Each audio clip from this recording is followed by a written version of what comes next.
All right. All right. One day I'll think of just a nice normal way to do a cold open, but today's not that day. So welcome just generally to our oval test review, I think slash Ashes review, probably. I mean, maybe. Yeah, I mean probably, maybe. Since we just spoken, neither of us can really remember what happened in the game other than yesterday. Um, so what I thought I might do, just as a nice refresher to you and our audience. I worked on this earlier today. I thought it's quite fun. I thought some quick headlines or some just quick like lists, snapshots of the series as a whole, and just kind of a lot of them are just mental. And if you tried to predict them a year ago, it wouldn't have made any sense. So here's my comprehensive Ashes notes. So we start off with bucket hats. Crawley 4. We start off with bucket hat. Yeah. I mean, it's kind of Ireland, but that was an exhibition game. Doesn't matter, does it? I mean, So it's just a bit surreal that that's made the cut. it had. I've got Crawley 4. That first four Yeah. star. That feels like about 8 months ago. Root scoops. Yeah. Declaration. Mo finger.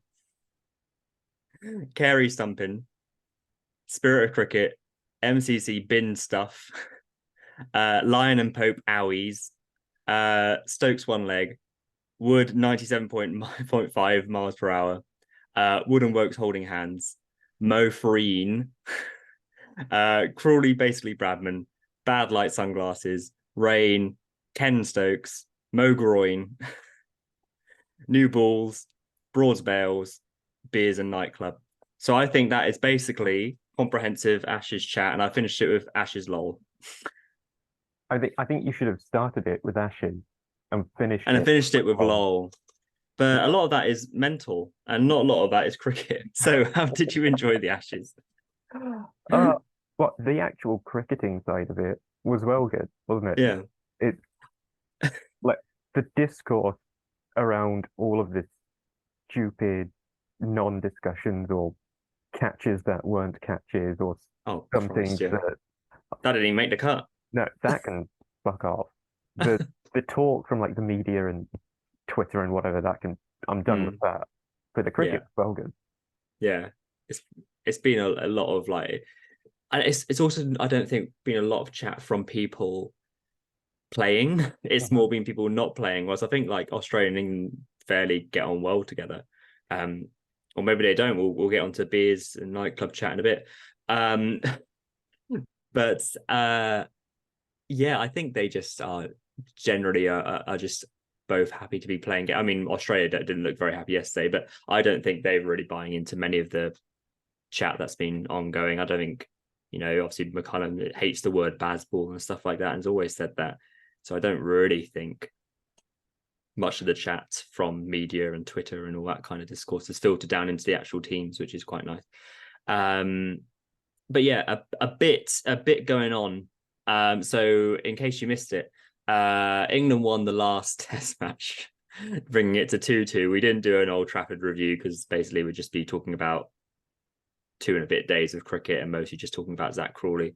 A frustrating day, but England probably would have won that test and it could have been 3-2, but it didn't happen. So here we are, it's 2-2. Who cares? Would you say 2-2 is a fair result? I heard that a lot yesterday. I mean, I think it definitely is. This has Yeah. been the most equal series I've watched between the two sides. Like there wasn't Yeah. too many times when one team was on top of the other. Like maybe literally the day we went to see them at Lords, Yeah. and like the Old Trafford Test match Yeah. when England were definitely on top, which turned out to be a draw. Yeah. Yeah. It Yeah. felt like give it 5 minutes and whoever's on top now are not going to be on top anymore. Like Yeah. it's just the ebbs and flows, the roller coaster of it all. Just Yeah. throughout. Yeah, I think so. Yeah. Aside from, like you say, Manchester, I think any of the other games probably could have gone either way. I think the only other game, maybe Lords, was a bit more one-sided towards Australia, apart from the kind of Stokes heroics at the end. But Even I then, think that felt like too little, too late. yeah, like Well, you feel say too best only to literal, but say, yeah, yeah. But I think if you're looking at it, there's very fine margins, you know. So that first test, Australia won by 2 wickets. Then the second test, I think Australia won by about 40, 50 runs. Then England won by 3 wickets, draw, and then England won by 49 runs yesterday. So that just shows you how closely all the games are. And most of them as well, I think, across 5 days, especially the first, second, and fifth. But yeah, it was just a lot of fun to watch. And I do, having not played in this Ashes, surprisingly, I just feel a bit exhausted.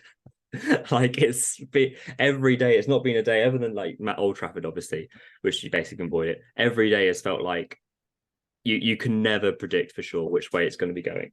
Because there's always going to be something that's always going to upturn. Usually within the session, you feel like England or Australia bossing it, and then suddenly England or Australia suddenly capitulate, or someone does something worldly. It's a hard series to sum up. So that's what we're going to do. I think the scoreline does that quite well. I think It does. Yeah, I mean, 2-2 does it. yeah. I mean, That sums it up. you could argue that I think England probably maybe just played some of the better cricket overall, especially in the last 3 games. But again, still Australia, I think, had very good moments in the Oval Test. I think statistically, England slightly edge, like total runs, yeah, run rate, that sort of thing. But like there were moments in the first 2 tests where they were just complete shite. Yeah. So So it's you know, I don't think what one is already edged it. I think it's been yeah. legitimately equal. Like you were going through the scores, like they were basically the same when Australia won by wicket. Yeah. England basically did the same, and same when it was wins by runs. Yeah, I agree. I think there shouldn't really be any kind of discourse between, you know, Australia won the first 2 and then England basically won the last 2 out of 3. Neither should really add more weight to it, because I do think, yeah, Australia were definitely better in the first 2 games at just the little things, and then in like a series like this, it matters. But let's talk about some cricket, I suppose. Some of the stuff that happened. So we'll bounce off of the Oval, on the back of, you know, England doing very well at Old Trafford, especially Zach Crawley, Mo and Ali as well. So coming into this test with a lot of confidence, maybe a bit more disappointed that they couldn't force a result somewhere out of Manchester, but it felt like the momentum was with England, and it has showed. I don't know if Australia were a bit knackered after 6 tests, especially Pat Cummins, I think, has a bruised heel or something, or bruised hand, I think, whose kind of performances fell away a bit at the end of the series.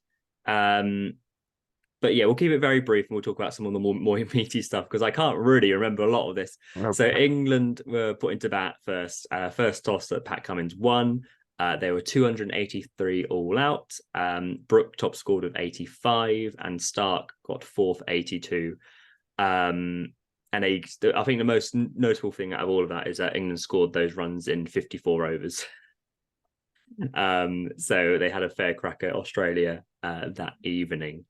Did that bring back any memories to you? Duckett also got 41. Mo got 34 before having a bit of a slog with his groin. Woke's 36. I can't even remember Woke's getting 36, but a nice 36. Anything from that is standing out? Not like literally, I can't remember anything from it. Like, yeah, usually I'd be taking a lot of notes during the game, but for some reason I wasn't this game. And I struggled. There was that completely, but it was always like I Yeah. assumed England were going to win the match, and it was going to end up 2-2. There's not a lot of point doing. Yeah. I think it's kind of funny that the last home series we had Tim Payne just shitting it with reviews, Yeah. and we've had Pat Cummins this series shitting it with tosses.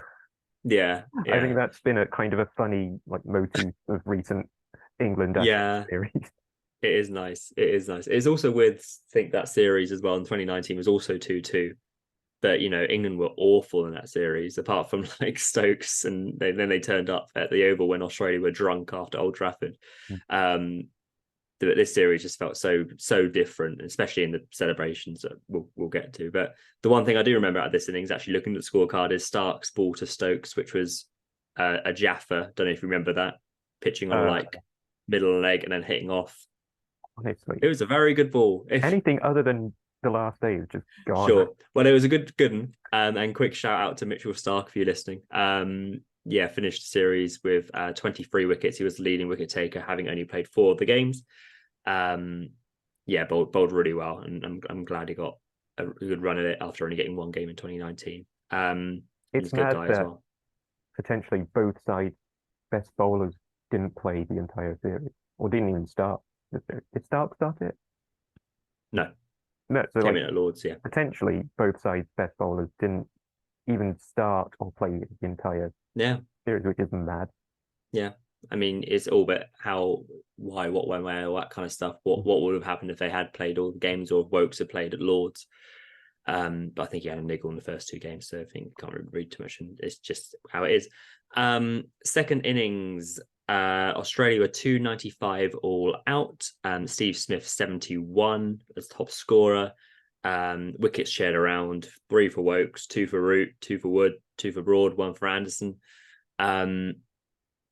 Again, bits from this I can remember. I think most notably is how Australia kind of shut up shop for most of it, especially at the beginning. Marnus getting 9 off 82 balls, and then Root getting overall kind of worldy grab at first slip. That was absolute scenes. And then Smith scoring 71, and then there's that kind of run out opportunity. I don't know if you can remember that, with Bairstow breaking the stumps potentially, and the bell coming out of the groove. That was controversial all 3 days ago, but people have just forgotten about now. But yeah, so England right in the game. I thought they bowled really well in this Test match, especially because the 283 was that good score, was it not? And in the end, Australia batted almost 50 overs more than England, but only scoring about 10 more runs. So it is. I think it's that for me, from what I can remember, was a real kind of showcase of the contrasting styles of the two. You've got the ultra aggressiveness of England, and then you've got the almost stubbornly conservativeness of Australia, to be like, we're not going to be drawn into that. But you could say that led to their kind of downfall in a way, especially with Marnus and Usman. I think it's been a really good counter to the bad ball stuff as well, because you're saying how England scored their runs in just over 50 overs. Mm-hmm. But I think part of Australia's game plan is to bat longer to give their bowlers more rest. Yeah. And like the turnaround for England's bowlers is less because England bats so quickly. I think that's had a very big part to play. Overall. I think so. Of course, there is. Yeah. You look at Wood, and Wood couldn't bowl on the last day. He's basically a 1 leg. Because they got through a lot of overs. But you'd also say as well that England batting that quickly meant that they could force that victory on the last day. If they had batted another 30 overs, that's another 30 overs gone, which they wouldn't have been able to force anything from potentially. But yeah, how's it going? It all just adds to like the fine balance of the series. It's been so well contested. I think the 2 styles are. It's been really interesting. I've loved seeing how the even from ball 1, with Cummins and Fields, potentially being seen as defensive, but I think really well planned out personally. One other note from this innings is obviously that Mo did not field in this innings at all with his groin injury. So England were a bowler down, and they were also a bowler down, obviously, with no Stokes. So Root getting 2 for 20 was pretty good going. He's had quite a good series of the ball, to be honest. So that's exactly what England needed, and I think they really had to dig deep in that innings. All the pacers bowling over 20 overs, which is, like you say, a lot.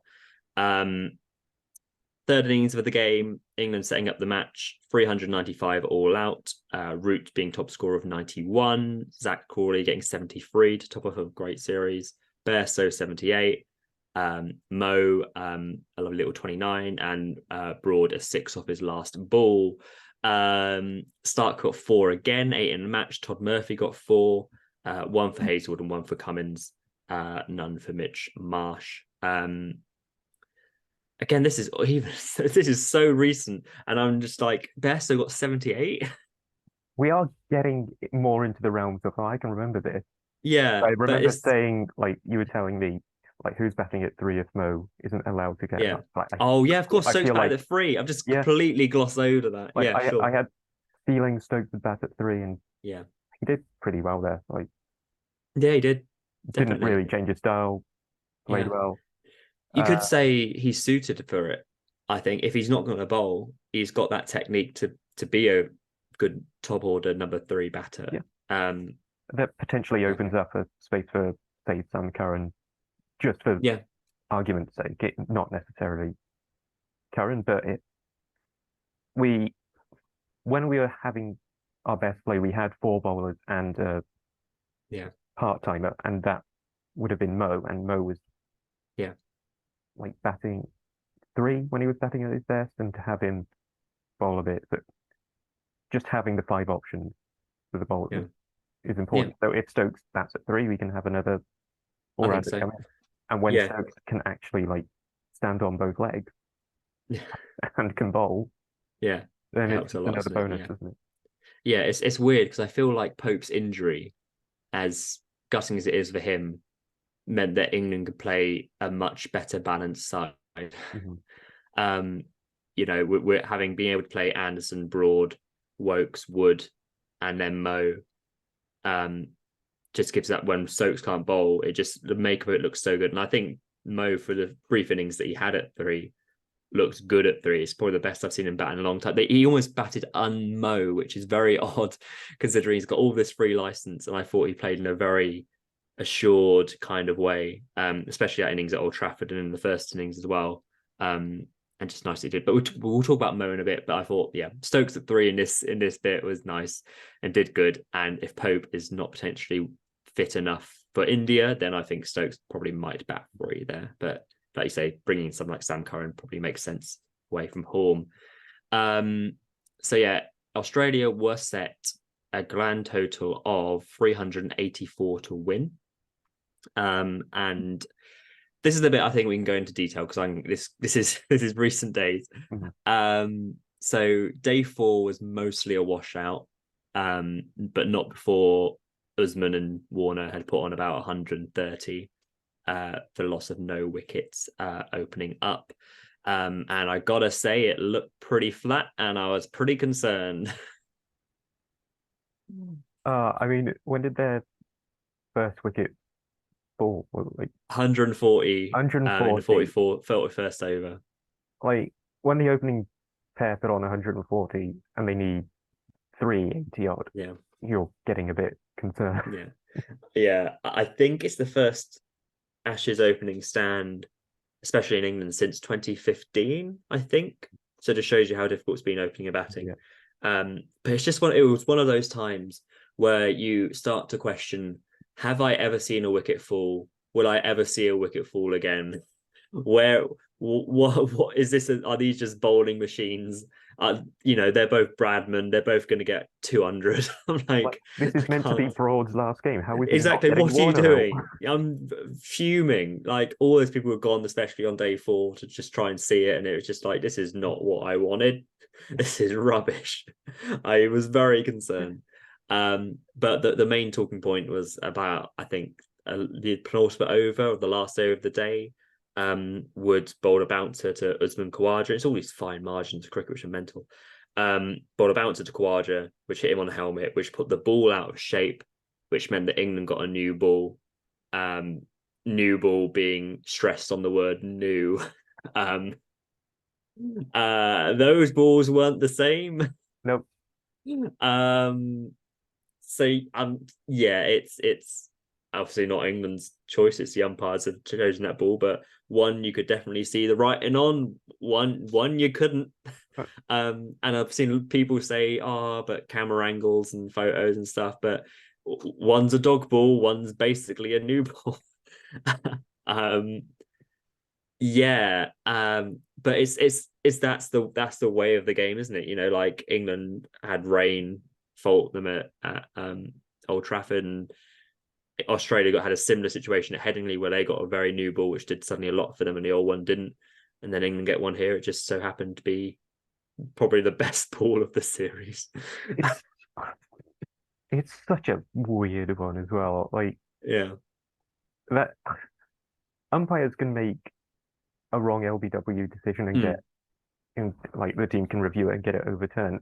But if yeah, they fuck up to that magnitude that they yeah, basically select a new ball for the team, yeah, there's nothing yeah. Australia could have done about it. No, Like they can't no, review that. It's like, mate, they're yeah, not pitching in that.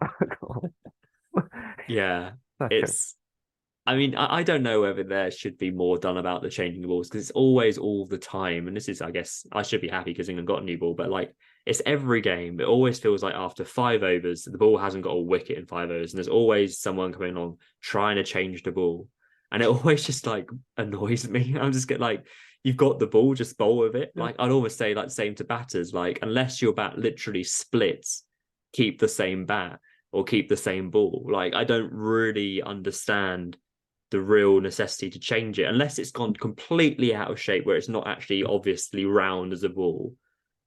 I don't really see the reason. You get a new one at 80 overs anyway, but I don't know whether that gives more credence to the bowlers than suddenly this one's not doing what we want it to do, so we want another one to do what we want it. It's like you got the ball, you got to bowl with it. That's what you get. Like I feel like bowlers are more inclined to. I think they've got less of a case with the balls. Like a Yeah, batsman can be a bit more pernickety, and if yeah, they feel something isn't right, then that can yeah, affect how they bat. yeah, So if like just change the bat, whatever, then that makes you yeah, feel more comfortable when you're at the yeah, crease. yeah, If yeah, you're a yeah. bowler asking for a new ball change, it's just because you're not getting wickets. Exactly, that's all it is. It's every game. It's like every like there's not been a wicket for 5 overs. Oh, we'll pull it through the stupid hoop things. I'm like, I can't. It's just so cricket is slow as it is, even with Bazball. Um, I mean, the mess in the stupid ball case as well. yeah, Like, yeah, how are they not labeled or in I some sort know. of order? It's just like shake it up and Yeah, take your pick. I've got to be honest. The officiating in this game, last couple of games, was horrendous. There was a lot of decisions that were not good decisions. Mhm. Um, but oh well. So England got the new ball, and it started a bit of an early morning procession. Wokes again, outstanding. He removed both Warner and Kawaja, who had looked like walls the day before. Um, Warner going for 60 in what will be his last Ashes innings. Usman going for 72, which probably could be his last Ashes innings as well. And then suddenly, 140 for none has become 141 for two.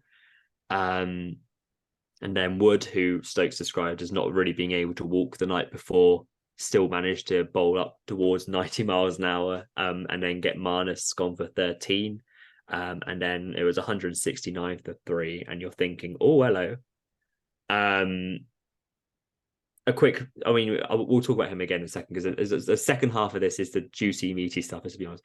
But the next concern alarm bell started ringing with Smith and Head, who batted very well and counterpunched a lot, especially up to lunch and a bit after lunch.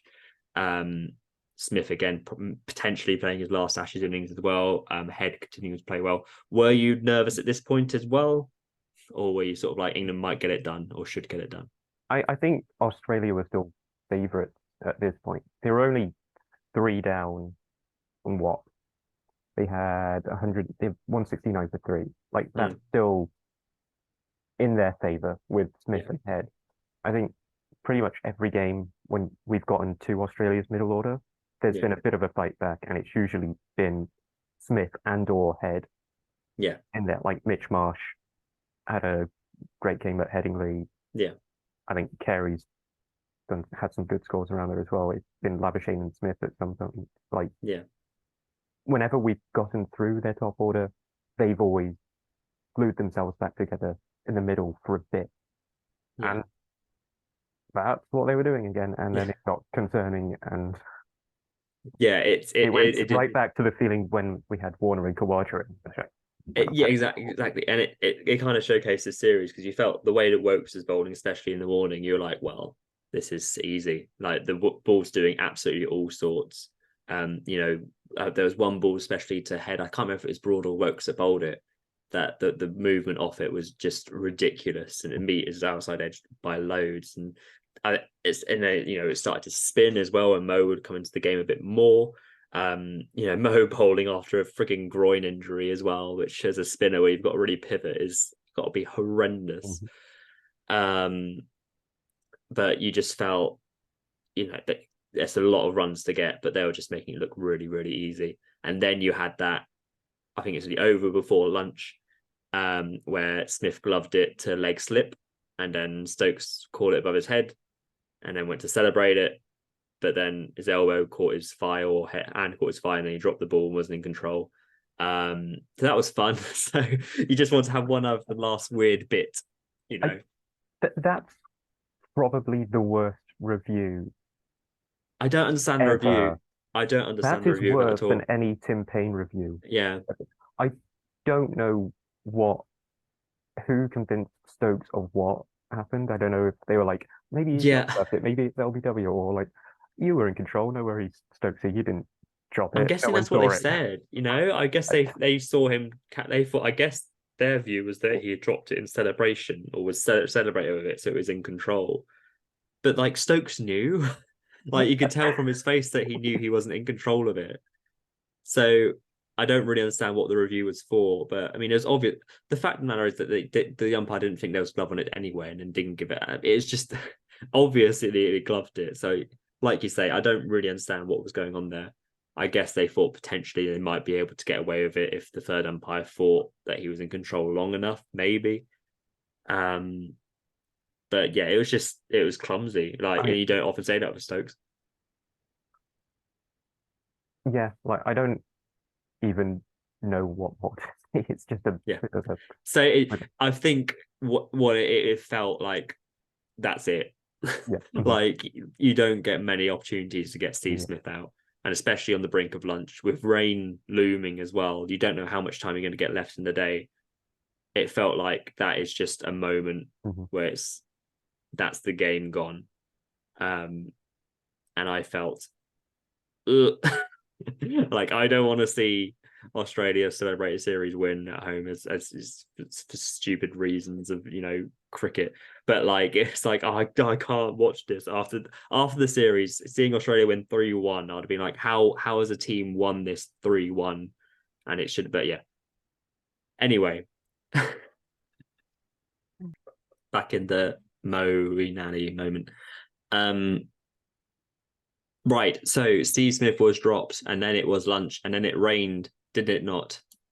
Because always tests are going to do is rain because it's a miserable rubbish summer weather. So it rained all afternoon session. Afternoon session was gone, and then it came back out after tea, or so they took tea and then came out around 4 o'clock, I think it was. Originally, it was said that it was going to be 52 overs. The umpires got that wrong, so I had to tell Stokes that was wrong. It was 47 overs. That's again great umpiring and officiating. You've had frigging hours to think about how many overs you're going to get, and you get it wrong. So that was good. And then it started the similar kind of possession. It was just kind of Smith and Head just kind of rotating to strike, getting the odd boundary, and it felt again nothing's really changed. And then Mo joined the party, and then this is where it all got a bit euphoria mental stage, where Australia, I think it was was it 4 for 11? I think something like that. It just all went nuts. So there were 264 for 3, and then suddenly there were 275 for 7. It was just every over there was a wicket. Everything was just kicking off. I don't really know where it came from, other than just the two Birmingham boys just bowling, so well. Like, I think we'll shout out with Wokes first. Obviously, he was player of the series. He gets Smith here, and then he also gets Stark. But he could have honestly got all of them. He was just bowling so well, and I think it's just for once he's had obviously great moments before, but I felt this series this is the series where you can fully appreciate the cricketer of Chris Wokes. He's wasn't really the understudy. at Headingley, Wood got all the plaudits because obviously he bowled rockets, but Wokes bowled probably just as well at Headingley, just about the pace. It was great at Manchester, got 5 ferns, great here again, and I think quite rightly, even though he played 3 games, was given player of the series with 19 wickets. He was just able to offer something that, for example, Anderson wasn't able to all series. He just had that extra bite, extra movement, extra pace. Just getting to see him both ways, and there was no answer, especially in those conditions with that new ball. They could have taken a newer ball, but they kept the older ball, which I think is right. And he's got Smith a couple of times, I think, this series, and he's just not looked stoppable. But I'm just happy for Wokes. I guess you're happy for Wokes too. Yeah, I mean, it's almost like you needed those 2 tests at the beginning of the series to appreciate him more. Like, you only miss something when you don't have it. Robinson was bowling so poorly that it just made sense to bring Wokes in. And I think like Wokes and Wood is a big one of the key moments of the series. Like, Wood injects a bit of like vibes and like humor and just general woodiness into the dressing room. Like, not even cricketing wise, I think. For sure. Like, when you're 2-0 down, like the best thing you can do is bring in Mark Wood to just have some bants in just to liven it up a bit. And then you've got Wokes to bring in because he's going to deliver in English. Just completely dependable, Yeah. But it wasn't like in Jimmy's shadow or in Broad's shadow. Like, it was just Wokes. Yeah, like he showed up and he was bowling as well as he's ever bowled. I think it was Mark Taylor on comms at one point that he doesn't understand why he's not like that overseas as well, because he's just quality. Like, he performs well, like, white ball cricket overseas. So it's strange that he's not gotten to this level test match wise, but like, this is just amazing. Yeah, there was a genuine feeling, I think, as this series went along and he didn't get picked at Lords, just didn't play at Edgbaston, hadn't played in this kind of Baz era. I think there was a genuine feeling, Potts coming through, Saqib, Archer potentially one day on the horizon. Was he going to play Test cricket again? It felt like he was in and around it. And then he just came back and just been brilliant. I mean, there is a crazy outside chance that potentially that could be his last test as well, because I don't think he'll go to India. I don't think he'll play in India. And then it's a long time until next summer. He's mid-30s as well now. Injuries, things like that. Is he going to be able to stay fit enough? You'd hope so. You'd think so. If he is fit, he would play. Like, the thing is, there's a spot open for like a new sort of leadership role in the bowling attack. And like, with how we've done this series, you feel like you'd be a natural person to step into that spot. Yeah. I mean, I'll take him to India. I think he would, slot in wherever you could, and he would just give you everything as much as he could. I don't think he wants to go. But if you say to Wokes you want to play, he'd always, bowl for England and bowl his heart out. But I think the general consensus is that he's best in England and might be England specialist, or like maybe South Africa or New Zealand can come in. But I don't think he will play in India. But I think I'd like him to, or at least be around it. So yeah, good for Wokes, and like we say, it's just good for him to have the limelight, and happy for that. And it's just really good to see, because he's just a nice bloke. Yeah, you can see in his presser with others, like when he was asked about the new ball, he was really uncomfortable. I mean, he's like, I don't think Australia are happy about it, but he's just genuine, isn't he? Like, and that innings at Headingley as well was just good, and a fifer, his first fifer against Australia at Manchester, and then the player of series thing here, and just bowling his heart out was just great, and just real happy for him. And then the other Birmingham lad, another guy that I'm happy to see do well. I think a lot of people just happy to see do well. Mo bowled as good as he's ever done, I think, yesterday in Test cricket. And Stokes has said this is why he's picked for these. This is why I went for him, because when he has his day, he'll bowl his day, and he got head, which is massive at the time.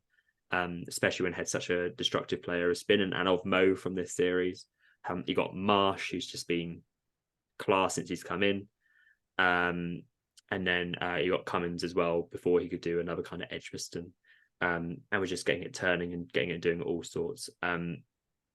It felt far removed from that bowler from Edgbaston who bowled a lot of kind of half trackers, a lot of full tosses, a split finger.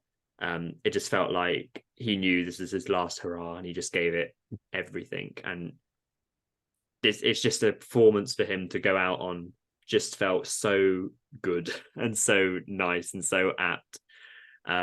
Because we were there for his last test against India where he was out first ball and it was just dreary and miserable. But I think you just want to remember Mo with fondness and the flair he brings to the game, and to see him fulfilled in a role in a setup in Test cricket and being fully appreciated by those around. It was just wholesome. I think that's the word I'm looking for. I was just pleased for Mo. Whether he's the best spinner who should be playing, whatever. I think as this series has gone on, I think he's been great. His stats might not match up, but I think his moments where he has performed. You think he got Marnus and Smith in back-to-back overs at Headingley. He got a 50 batting at 3 after saying he would step up and do it for the team. He got the 3 for in this innings after a groin injury as well, basically on one leg, and spinning England to a win. I think very happy for him and probably equally as happy as I am with Wokes. What's your opinion? Because obviously you were a bit critical of Mo coming in. I mean, not of Mo himself. I think the decision itself was a bit stupid. I think other players should have been given a chance rather than a retired player. But I think this match, this spell, did the most to convince me that it was the right decision. Yeah. Like you could never predict Pope getting injured. You can't ever predict the player getting injured. But it came, having Mo gave a very natural replacement. It felt like an easy solution for Mo to be there when Pope was injured. Like when he's bowling at his best, he's unplayable. I think the main criticism about Mo has been his inconsistency, and I think the selection over the years hasn't helped him going up and down the order and saying you're a batter, you're a bowler, you're an all-rounder. I think when he's shown in these last 2 games, when he's especially when he stepped up to say I'm batting 3, he's taken the responsibility. I mean, if he had more responsibility over the years to do that and was batting 3 consistently, I think he'd have a bit more of a he'd have a generally better career for England. Yeah, but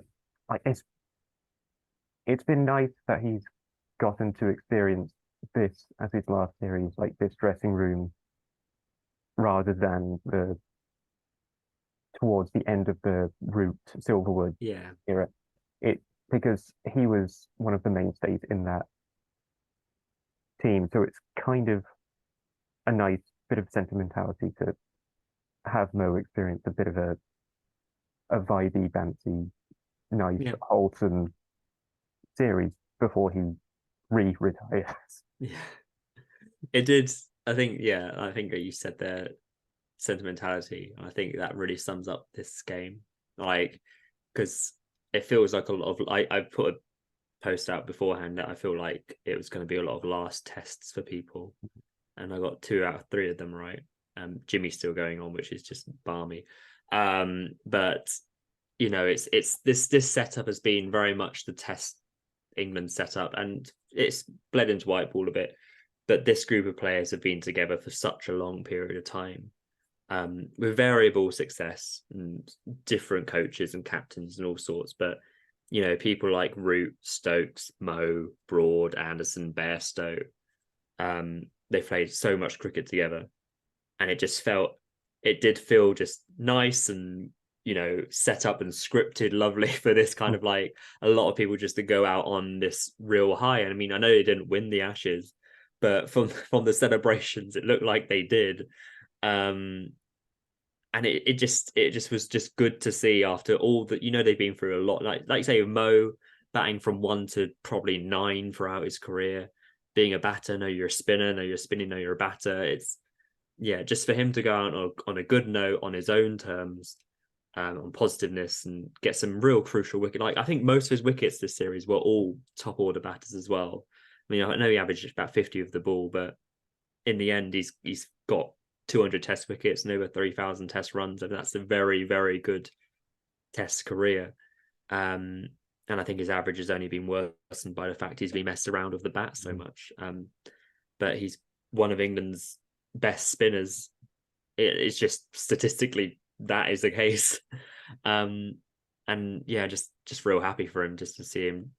I've said this to you, just to see him enjoy cricket, and just to see him just thrilled. And I think if he can go to the World Cup in India and England can do something special there, I think that's when he'll completely call it a day. And I think he could deserve it. He could end up a 3-time World Cup winner for England, off the back of an Ashes win here, albeit a drawn series. But yeah, happy for Mo. Good stuff.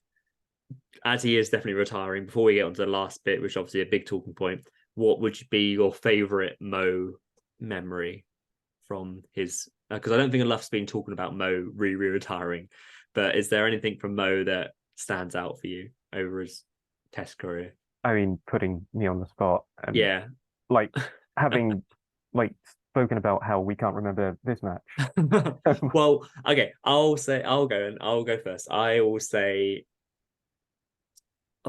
I mean, this is quite up there actually. I really enjoyed that day yesterday. I think it's just so good. I think though that hat trick he got against South Africa, I think that was about how many ever years it was today yesterday. And that review of the last ball, and just seeing everyone just absolutely like crowd him and go nuts as he got it. That was real wholesome vibes. There's the ball where he got Kohli out in India, and you have that kind of reaction face of Kohli being like, "What? How's that bowled me?" That's been great. But yeah, I think it's got to be that. I think hat trick against South Africa, that really stands out. But yeah, it's weird because I can really remember his debut really well as well. Like, as sad as that makes me, that was like in 2014 or something. He batted at 6 and he got like a 40, and it was just, having watched him play for Worcester, it's like, this is nice. Yeah, no, we did go see. It might have been a T20 game or no, one-day game at Worcester, and Mo was opening the batting. So like, I think that might be my one. Like, he didn't particularly play well, but it was nice to see Mo at county level, playing for Worcester, because I don't think a lot of international players necessarily hold their county too close to their heart. But I think for Mo, that's definitely the case. I think he loves Worcester a lot, and if he was given the opportunity to play a bit more county cricket, if his schedule would allow, or if he didn't play franchise as much, I think he'd stick around for Worcester maybe a little bit. He's at Warwickshire now. Well, he should go back to Worcester. I completely forgot about that betrayal. Well, he started out at Warwickshire. That's where he started. That was where because he's a Birmingham local boy.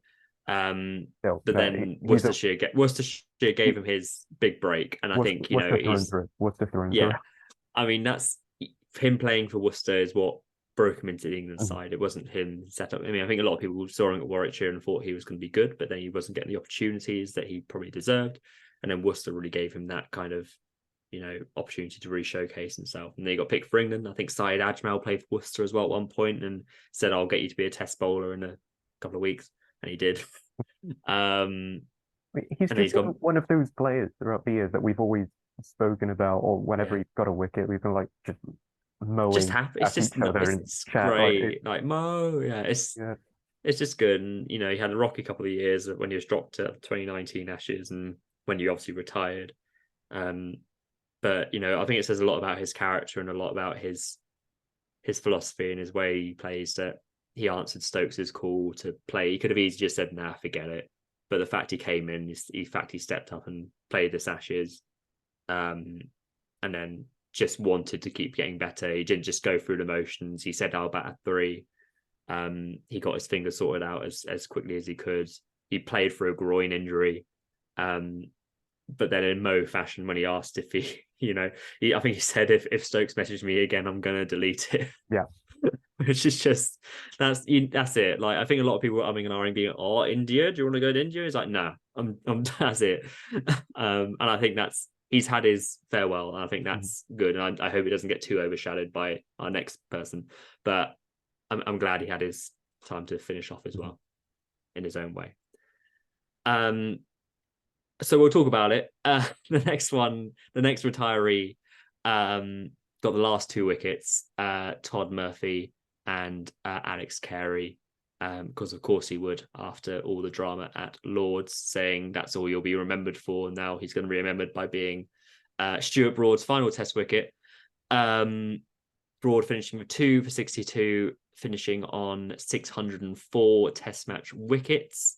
Both him and Anderson combined took 1,039 between them. That's the most of any duo, more than Warner McGrath, Muralitharan and Chaminda Vass, Ambrose and Walsh, and Stark and Lyon by some distance.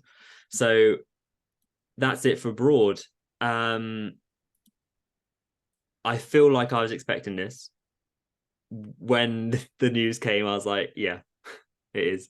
Because I think he's been umming and ahhing for ages. He was obviously not picked for West Indies in 2022.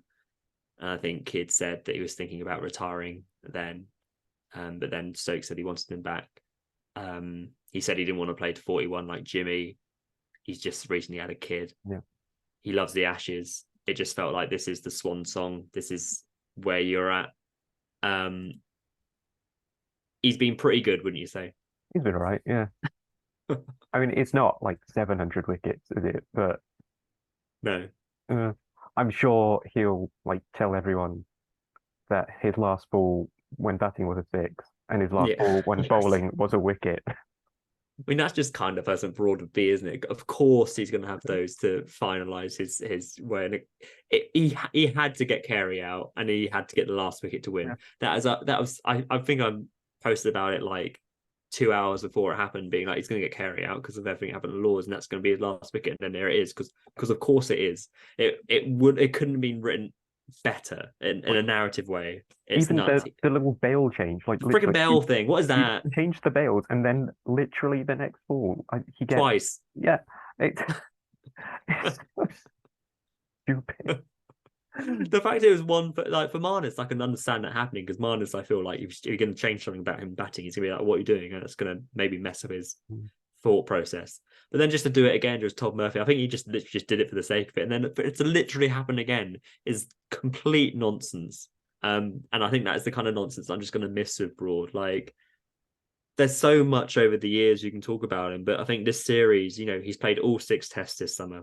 Sorry, 5 tests and 1 exhibition match. He played that real gutsy innings at Lords after the Carey run out. He stuck with Stokes for so long. I mean, his batting's not been great since about 2014 when he got hit. But he really stuck it out. He took a fair few blows. Obviously played up to be the kind of pantomime villain and that as well, which I think that is still one of my favorite Broad moments. The fact he just completely took that over the top, just for lols, was just I think in hindsight that's probably another like little clue as to him retiring. Like, he's done that just to have a bit more fun while he can. Yeah, I think so. Yeah, definitely. I mean, he got Warner out 3 times in this series as well, twice at heading, which was just good vibes. And then the bail trick as well. It's just been good, and there's been so much good with Broad, and it's so difficult to understand or pull it all into one. That's my thoughts all over the place, because it's so kind of melancholy as well, because again, I remember him making his debut, like that was like in 2007 in Sri Lanka, and I got up stupidly early for that test for stupid reasons, just to see Jai Warner get 200.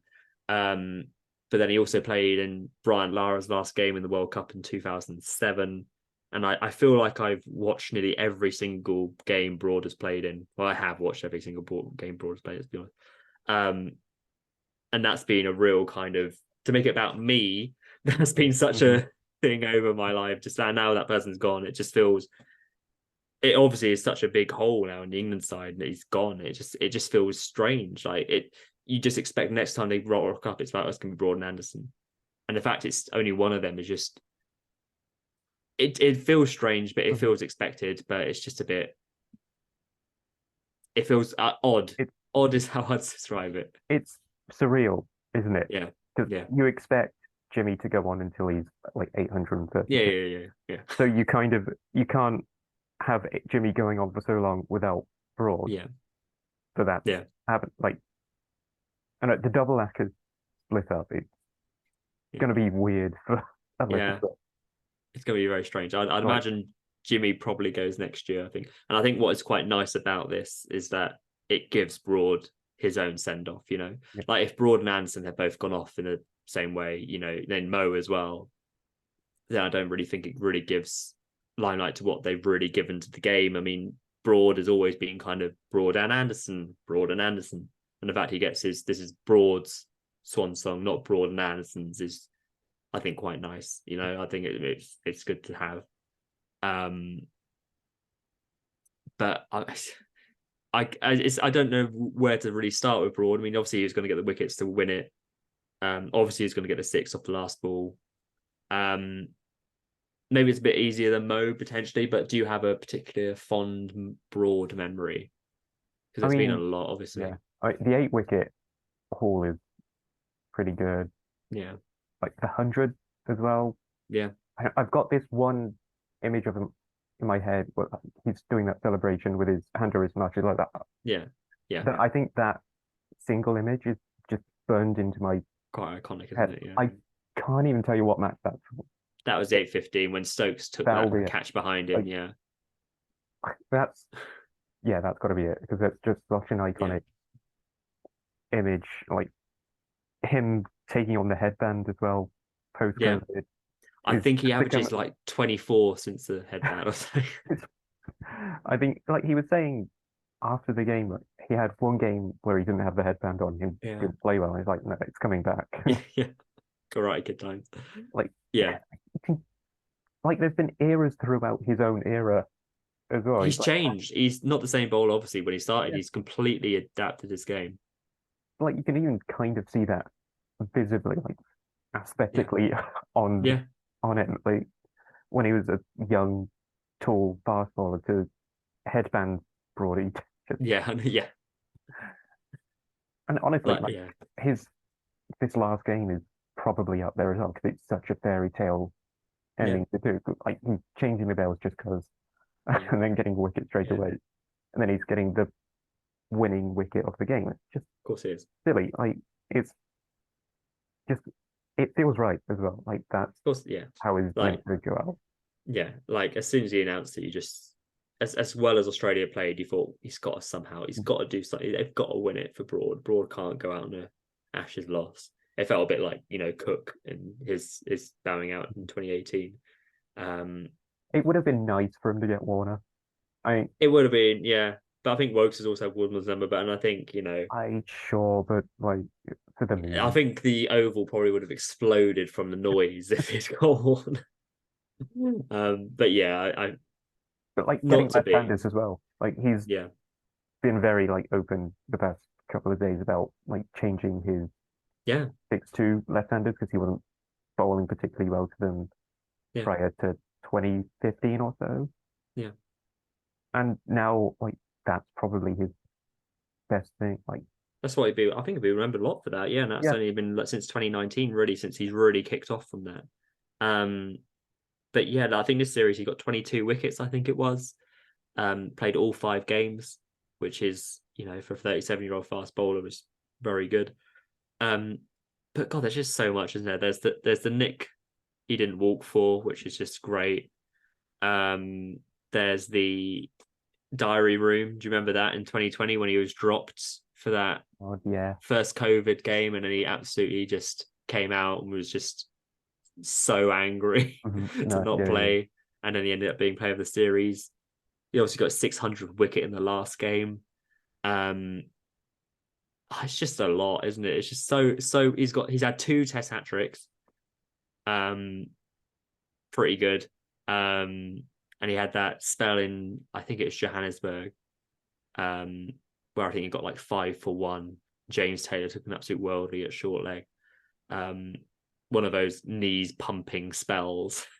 But yeah, you can't sum it all up with Broady because there's just so much. But I think it'd obviously be absolutely, of course, it'll be missed, and it's again the fitting ending with Mo as well, and then for them both to be walking off at the end, it's just nice. It's just good to see. Yeah. It's just good stuff. But yeah, I think you could just keep on listing Broad stuff because he's won a World Cup as well in 2010, I think it was, the T20 World Cup. He was T20 captain for a long time, which is bizarre. Completely forgot. Yeah. But yeah, just like you say, the way he's adapted his game, the way he's developed his outswinger for this series, getting Mana's first ball at Edgbaston, that was good. He had leg cutters in his locker as well. Yeah. Mad. And he obviously replied to us on Twitter as well, which was also great. I'd like to see his average since he contacted us. I think it's only a matter of time before we get him on the pod. Yeah, he's our Jimmy to the account to the tail enders. I think so. Yeah, I mean, he's obviously going to end up in Sky, isn't he? I think that's what Sky desperately needs, is someone like Broad, and he's just fresh air, and he's just thrives in every moment. And I think that's something that's going to be missed as an entertainment standpoint, definitely. So yeah, that's Broad in a vague emotional nutshell. But yeah, he'll definitely be missed. But yeah, so then England obviously then won the game, because we're still talking about the match, apparently. Won by 49 runs. And then just quickly go over those bowling figures, because I know you want to hear them. Broad finishes last innings of 2 for 62. Wokes 4 for 50. Mo 3 for 76. And Wood getting 1 for 34. Jimmy getting no wickets again. I think he only got about 4 or 5 wickets in the series. But I imagine that he'll have probably a bit of a swan song next summer. I mean, the thing with Jimmy, he didn't get a lot of wickets, but I think his economy was still really good. Yeah, I think generally. So. Yeah, I think I can probably find out for you. Let's have a look. Where is he at? Yeah, he got 5 wickets at 85, going at 3 and over. But yeah, the Edgbaston pitch was not good. He probably would have bowled well at Headingley, but he didn't play there. But I think we also forget Edgbaston in that first over of the second innings. There was that edge from Khawaja that went right between Bairstow and Root that should have been taken, and that could have been a procession for Jimmy. I just didn't think he had much luck. He bowled well without luck, but I'm fairly certain the next he'll bowl well in India. He always bowls well in India, and then I think he'll have his swan song next summer against Windies and Sri Lanka. You just hope that this isn't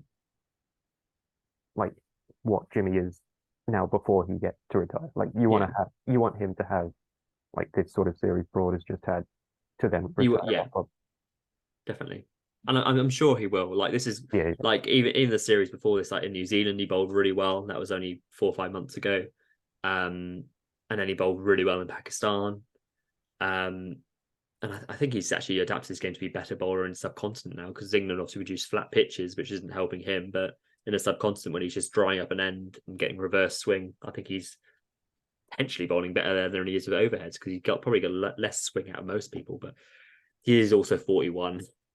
But yeah, I think next summer will be definitely the last, and we'll see where he goes with that. But yeah, I'll finish off. I've not got an awful lot more to say other than this series has been nuts. I've got a few stats though, if you would like to hear. Sure. They are from Andy Zoltzman from Test Match Special. So yeah, just quickly again, the margins of this series have been 2 wickets, 43 runs, 3 wickets, and 49 runs. In all 343 men's Ashes tests played before this series, there have only been 25 matches won by margins of under 50 runs or fewer wickets.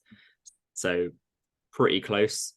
You might enjoy this one. Mo in the 4th innings has 63 wickets, an average of 23.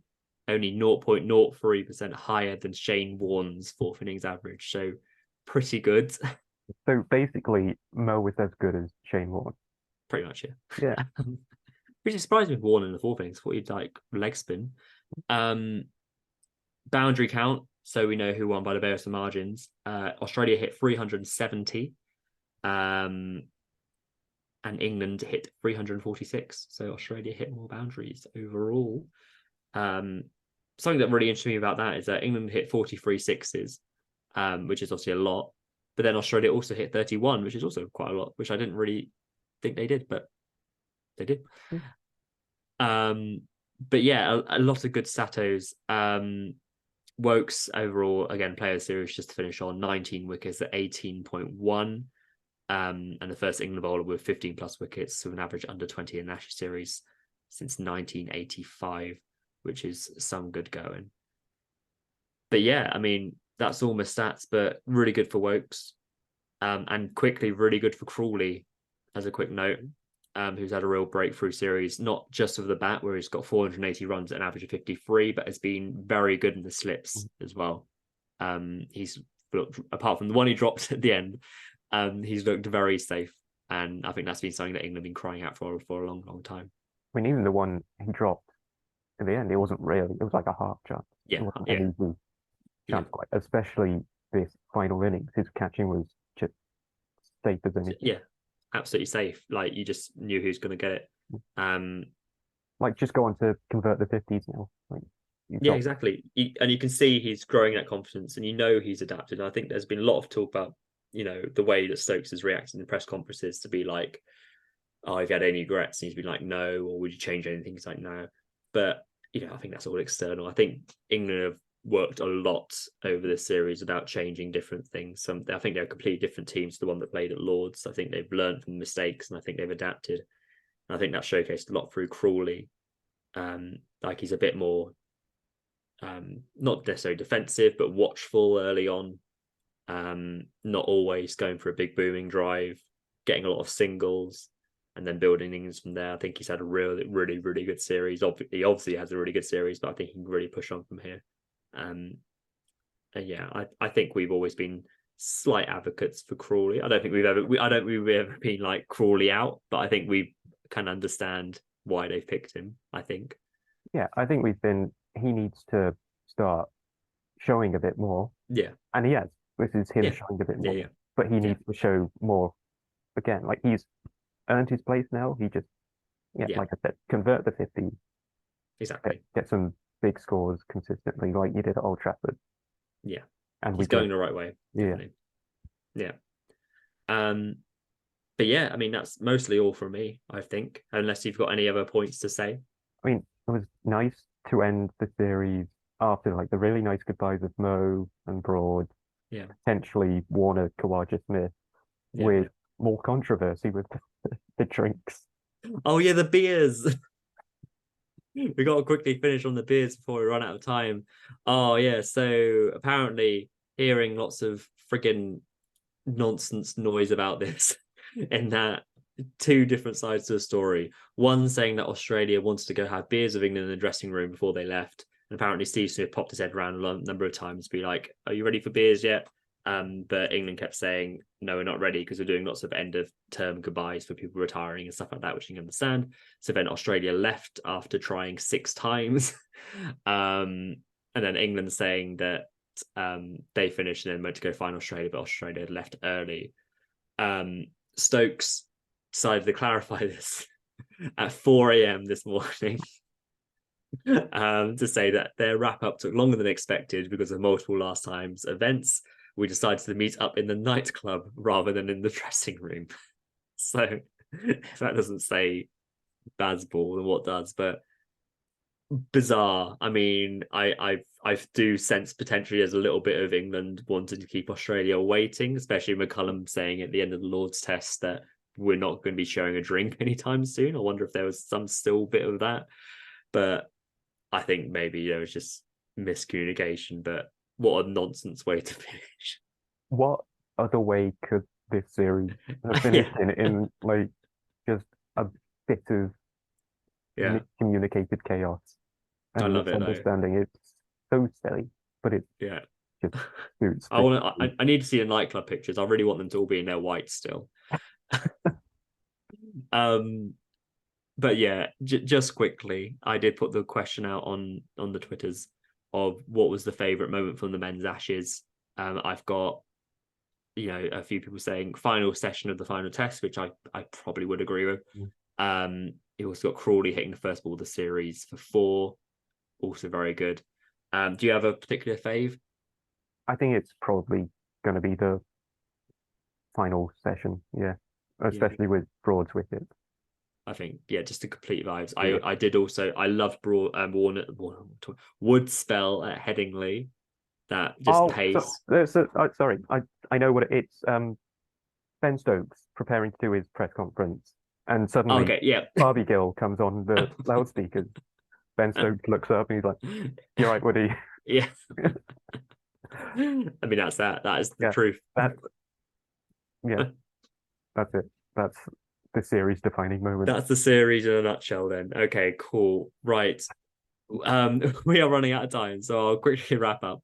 But yeah, it's been a good series. Thanks for listening if you have. Um, we'll be back at some point in the future, but it's been a good old series. Loved it a lot. If you want to follow us, where can you follow us? Just not CrickPod, Instagram, Twitter, TikTok, Threads, YouTube. I mean, I'm not posting anything on Threads. I don't think anyone has.